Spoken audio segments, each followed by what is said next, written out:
I need a husband. I'm tired of singleness. I'm 39 years old.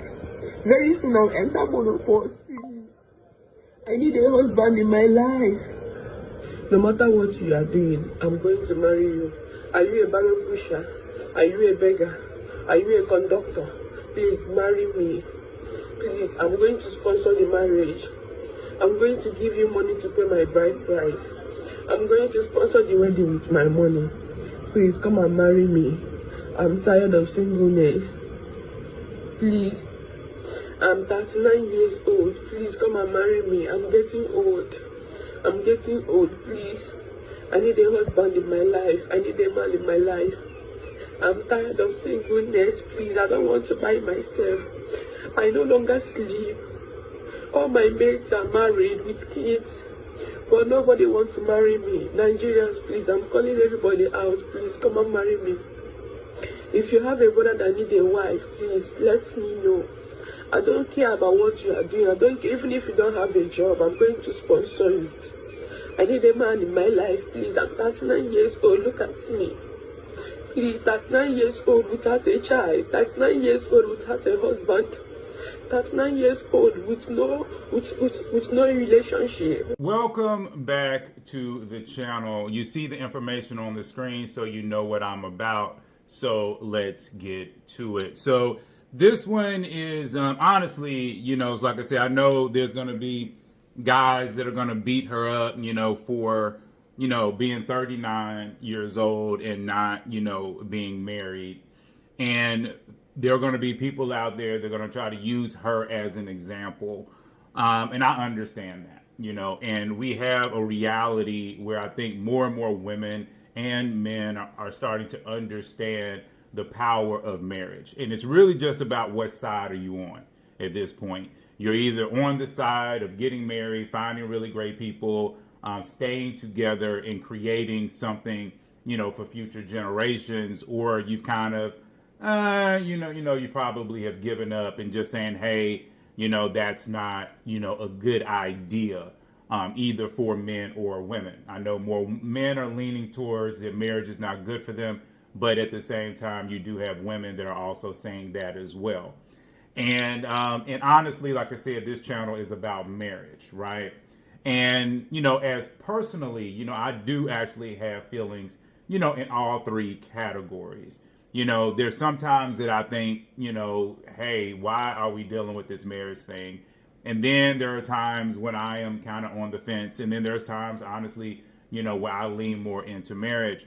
But the more I really look and analyze the benefits of marriage, it just seems to me that when you get two healthy people, it just works out, a little bit better. But it's always about having those two healthy people.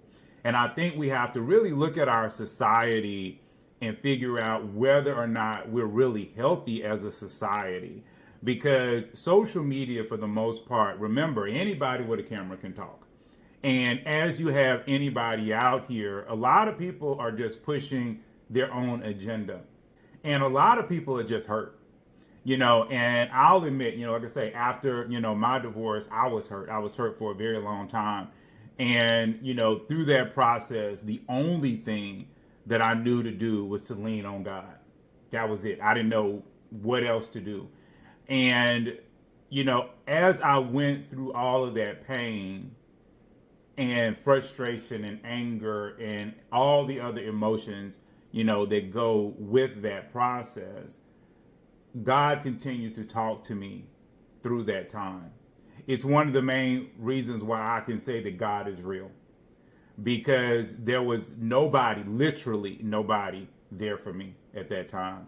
And that was also a time that a few months after the event, that's when we slid into the pandemic. So there literally was no one there, because people wouldn't even meet with me. Friends would not come over. People that I knew wouldn't even meet me at a restaurant or anything like that, because they were very afraid, that they might get sick and take it back to their families. So beyond telephone calls and different things like that, there was just nobody, right? But God kind of took me through that, and that became the birth of Christian Singles Connect. And through that and listening to other people's stories, I started to get a deeper understanding of a lot of the problems that people have, out here. And as I have even come to this point of being out here on YouTube almost daily now, it is at this place where I'm really starting to have just a lot more empathy for both sides, both men and women. And one of the things that I've learned is that there's not much difference between men and women. And people love to say that there's these huge differences, but there's not. Men are looking for certain things, women are looking for certain things, these non-negotiables that, that's just what it is. But once we get beyond these non-negotiables, we find that really men and women are really very much the same. We express our pain differently, but we have the same issues. Almost every issue I can find for women that has nothing to do with the non-negotiables, I can find men saying the exact same thing. Now, like I said, the women might be crying in theirs and the men might not be crying in theirs. They might be yelling in theirs, but that's how men show emotion. They show it through yelling, being angry, being frustrated, where women allow themselves many times to move into sadness. And through that process, we understand that really men and women are very similar. We're a lot more similar than we are different. Now, I wanted to read a few of the comments on this before I go any deeper. So the first one is just the people that are just giving saying what this is, which is just a 39-year-old woman has been going viral on social media for, crying out in a desperate attempt to find a husband. All right. And we also know this woman is African. She also said she was Nigerian. And you also have to realize what that means, because I actually dated a Nigerian girl and she was, I think she was 38. And me and her dated for about 2 months. And she told me a lot of the, from her perspective and her tribe and different things like that, she told me about so many issues. The Nigerian culture is a patriarchy. It's not a matriarchy. And that's really, really important. So from this particular girl's perspective, she was telling me, that her father had died when she was younger, when she was like 8 or 9 years old. And because of that, a lot of men would not date her. That's actually why she was still single, at 38, when I met her. And she was a beautiful woman. I mean, absolutely gorgeous woman and very sweet, very kind. And you would look at her and you would think, well, why is she out here? Because she's not talking and moving like all of these other women. But it was because of the way her particular society where she came from worked. Because the men did not like the fact that her father wasn't there through her teen years. And they basically punished her for that. And that's one of those things about patriarchies that even in our current society, we don't like talking about. Because right now, especially among American generational black people, we're very angry at the matriarchy because the generational black people in America are a matriarchy. And one of the things that I've always talked about on this channel is to try to keep things balanced. I do believe that the patriarchy of the black male is rising. And I do believe that it will overtake the matriarchy soon. However, it's very important that as that happens, that men walk with kind hearts, very much like Jesus walked with. It doesn't do us any good to basically reverse ourselves and be in a situation where now we are, hurting people and not taking in and not having any grace, for those in certain situations, right? So here's something else. Someone else says someone is going to take the worst advantage of this woman. And I could not agree more. The next person kind of goes in with that. If I'm being honest, we all want companionship. No one wants to grow old alone, but begging and looking desperate ain't it. The next person says, so tears aren't required when crying anymore. Child, people playing too much. And I noticed that too. She wasn't really having a lot of tears. And then another is a woman says, now girl, I hate being single too, but I'll count sand one by one before I do all of this. It seems like the people really aren't beating her up as much in the comments, so there's a little bit more empathy there. So I'm very, very glad, to see that. But I agree, begging and looking desperate is not it. And then you also have to be concerned about people taking advantage. And I think, again, that's one of the problems with social media, because I think people see social media as though they're just kind of talking to their friends, through, I don't know, like through WhatsApp or through FaceTime. But in reality, you're talking to the world. And a lot of these videos, if they get snatched up by somebody and reposted, at that point, it's a video that might not ever go away.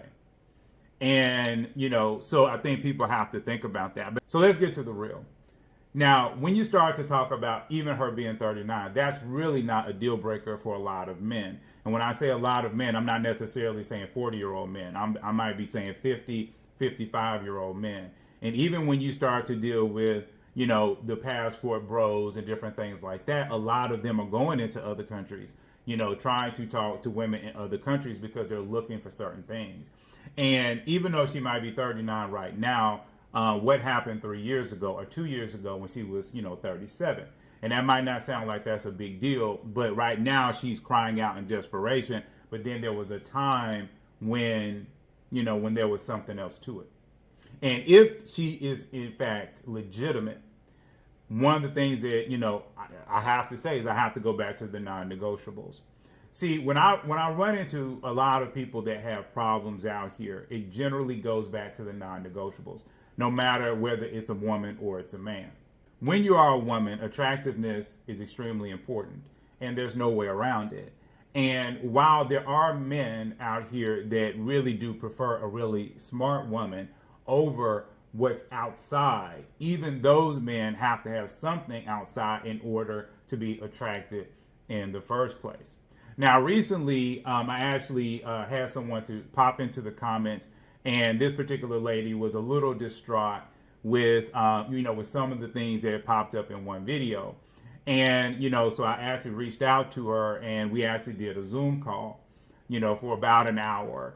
And I'm not going to tell you everything that happened in that particular Zoom call right now, because that's not really pertinent to this particular video.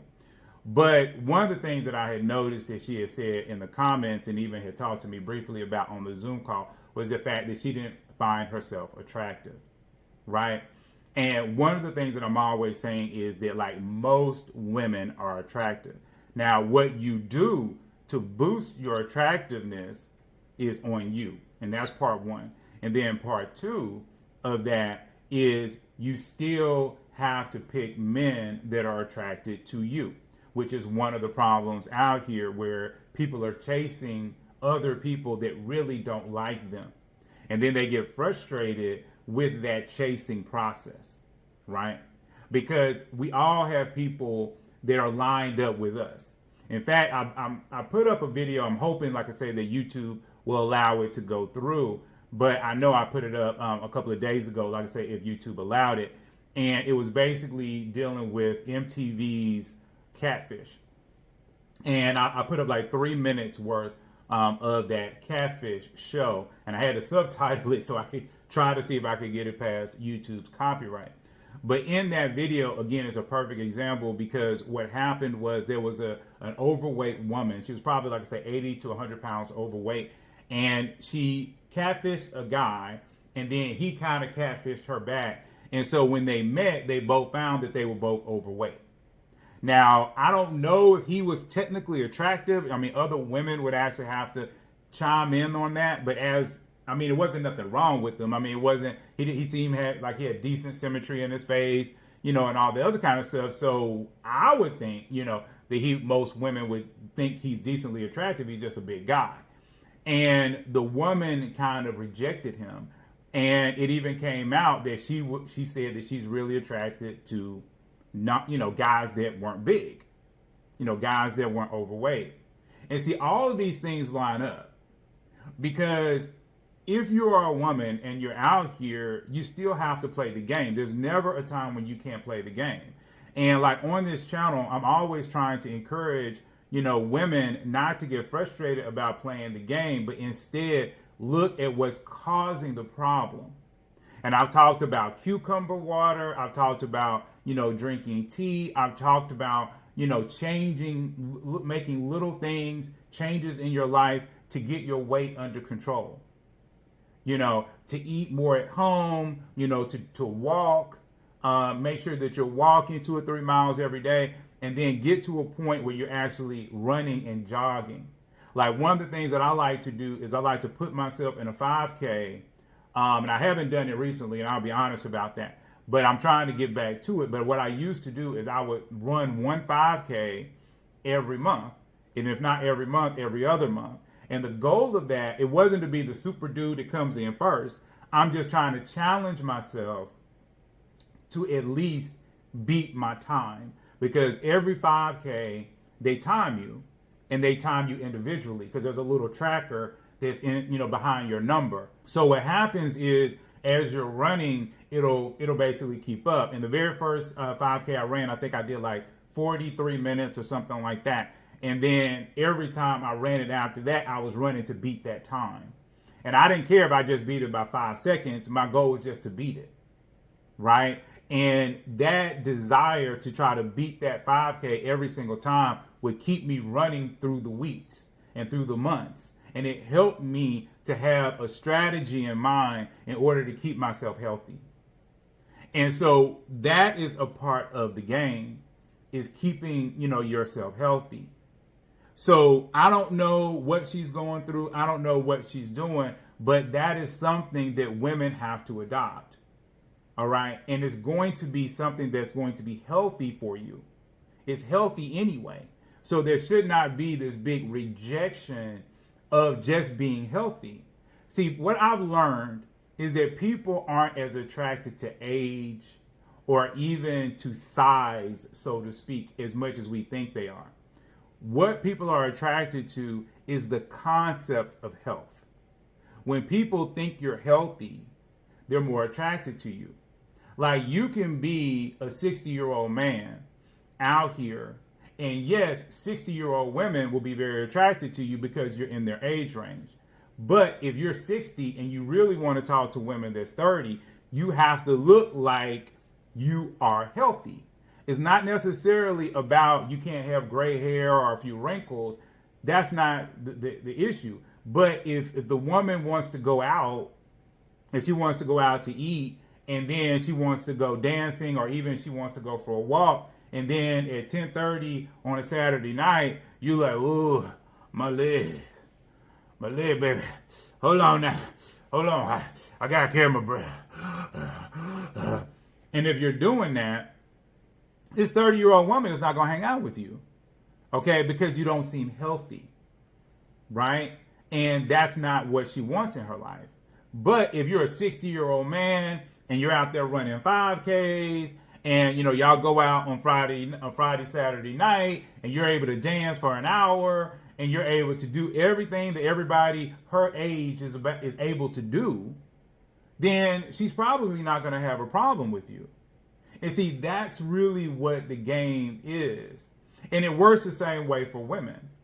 I showed a clip, on, that Steve Harvey had on his show, where there was a woman on there. I think she's 73 years old. And from a distance, she looked like she's 30. I mean, when you get close to her, you can see, a few wrinkles and different things like that in her face. But the woman is in great health. And she's not the only one that I've seen. And like I told you, I have a friend right now. She's, I think, right around 55, in the middle of her 50s. And she keeps up. She keeps up with her appearance and with her weight. She runs every day. She exercises. She does all this aerobic. And she says the number one problem that she has is that she really wants to date men in their 60s, but she ends up with a lot of men trying to date her that are actually in their 30s and even early 40s. So she has men 15 years younger than her and even 20 years younger than her trying to date her because she looks good. She looks, like I said, from a distance, she looks like she's 30. And it's only when you get right up on her that you're like, I don't know exactly how old you are, but you're not quite 30, And see, that's the point that I'm trying to make. If this woman and any other woman like her is trying to get married, you have to solve the problem of the non-negotiables. The closer you get, and that's why I'm always saying everybody should be going to 10 every day. Okay, move towards 10, move towards 10, move towards 10. The closer you get towards 10, the more attractive you are to people. That's just how it is. Now we can argue and fuss and fight about it, but even the men out there know right now that if they were a millionaire and they were walking around whatever city they are living in, whether it is New York City, Dallas, Chicago, LA, even here in Atlanta, and if you walk around with a little bit of that regalness, even if you are 5'6", you're going to get some play.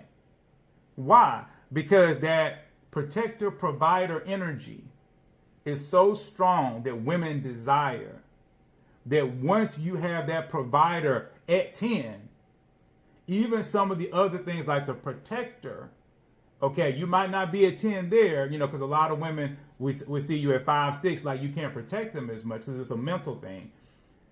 Just the fact that you're at 10 in the provider is going to open a whole lot of doors. And even from the protector perspective, if you're that millionaire, but then you go work out every day like a Kevin Hart, because everybody talks about, Kevin Hart is short, but he got a lot of muscles. They say he works out all the time. And again, that's the point.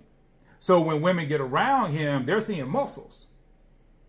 And so he's at that provider place, he's at that protector. He might not be able to get all the way up to 10, but he's probably at the 8, right? And then if he comes in with any kind of leadership, a lot of women will be very attracted to that.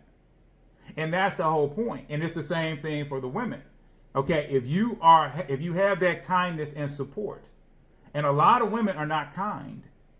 In fact, that was one of the things that I was telling you about with the lady, on the Zoom call recently. She was very kind. I could tell, just from, talking to her for 45 minutes that she had a lot of kindness in her. And she even talked about how she believes that was the thing that men were the most attracted to, in her, was the fact that she was so kind. And see, that's the whole point. Her kindness was at 10. So she's pulling men in, not recognizing that is like a superpower, because a lot of women are not kind. So for this woman, all she has to do is play the game. And if she plays the game, she'll win. But what I find is that so many people in life, they give up. They give up on life for whatever reason. I can't say why you out there may have given up. And like I said, guys, remember in the comments, I'm talking to, a decent amount of people out there, probably 1,000, 2,000 people or more. Okay, so you might not be the one, but there might be somebody else. But the whole thing about it is, if you're going to play this game, play to win. Okay? That's the whole thing. Play the game to win. And none of this is against what God wants for you. I mean, God wants you to be healthy. He wants you to be a kind person. He wants you to be a loving person. He wants you to be a supportive person. When would Jesus argue with any of these things? So just remember, as you're going out here, okay, don't end up in this situation, especially when you could have done something in order to avoid it. And even things like taking care of your health is actually standing in the gap for future generations, right? Because what people have found out over the last, honestly, 20 to 30 years is that we don't have as many inherited diseases as people think, like diabetes and even cancer and stuff like that. It's not as much out there as what you think. What's really happening is we have bad habits. And what we do is we pass our bad habits to our children, right? And then what people say is, they'll tell their children, don't be like me. Don't be like me. And then they're frustrated when the children do exactly what the parent does. Because what people have found is that children mimic their parents. They do what their parents do. So what you have to do to stand in the gap is you have to fix yourself. If you're dealing with obesity, you have to fix it in you. You can't be worried about fixing it in your children. Because what's happening is you're still teaching them the same problems that cause them to go down the line of obesity. Instead, what you have to do is fix it within yourself. And when you fix it in yourself, then the natural things that you buy from the grocery store, the natural ways that you eat, that now the children pick that up. And because they're picking that up, they become healthier, right? Because a lot of cancers, not all, but a lot of cancers are dealing with malnutrition, right? So you got to eat a lot of vegetables. This is why a lot of black people don't get cancer, is because they eat so many vegetables, at least traditionally. They eat so many vegetables. But the issue with black people is we eat a lot of sugar, okay, and which gives us what? Diabetes. And then we'll eat a lot of fats, okay, and then that basically is high blood pressure, right? But if you can control those three things, then you'll live healthier. And if you exercise, it helps your body to flush that stuff, even when you have 1 or 2 cheat days here and there. So everybody needs both in their life. So as you all know, I generally will take these things and I'll go in a different direction because I want us to learn how to solve the problem, right? And you solve the problem by being the best you can be, working towards 10. Every single person can do it. And there's really no excuse, you know? And if you really want God to, fully be able to open that door, remember, God gives good gifts to his children, right? So you want to be the good gift that God can give to someone else. Anyway, there's a lot of information down there in that description. Please go check that out. Thank you all for hanging out. Please like, please subscribe, and I'm going to see you all in the very next video.